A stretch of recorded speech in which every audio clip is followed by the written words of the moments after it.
Des prix qui baissent et des acheteurs moins nombreux, ça va mal depuis quelques semaines. On vous en a déjà parlé sur le marché de l'immobilier, en raison de l'inflation, en raison aussi de la hausse des taux de crédit. Devenir propriétaire d'un appartement ou d'une maison devient donc plus compliqué. Alors pour ceux qui le peuvent, est-ce le moment de négocier et pourquoi pas de faire de bonnes affaires? Concrètement, comment s'y prendre? Et cette baisse des prix va-t-elle, oui ou non, se poursuivre? Toutes les réponses avec Anne-Claire Le San et Julien Pelletier. Christian Terrage vient de vendre ce studio de 14 mètres carrés. 155 000, vendu 141 000 euros au final. Cet investisseur pressé de vendre a baissé son prix de près de 10%.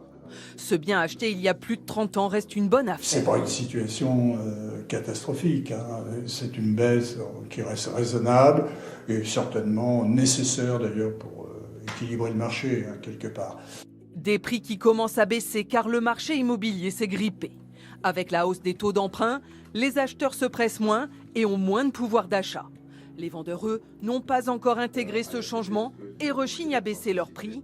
Exemple avec cet appartement de 34 mètres carrés.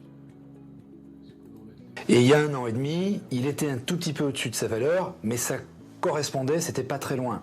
On faisait des visites, on a eu des offres, le propriétaire n'a pas accepté de baisser son prix.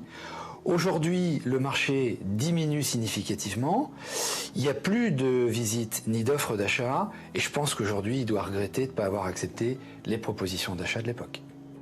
Les acheteurs semblent aujourd'hui en position de force, surtout sur les biens dont le diagnostic énergétique est mauvais.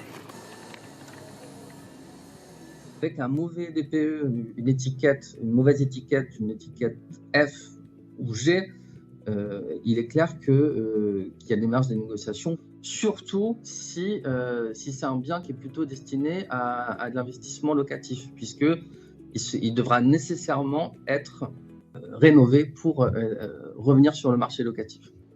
Pour les acheteurs, c'est donc le moment de négocier. Moins 6% en moyenne en 2022, des marges jamais vues depuis 10 ans.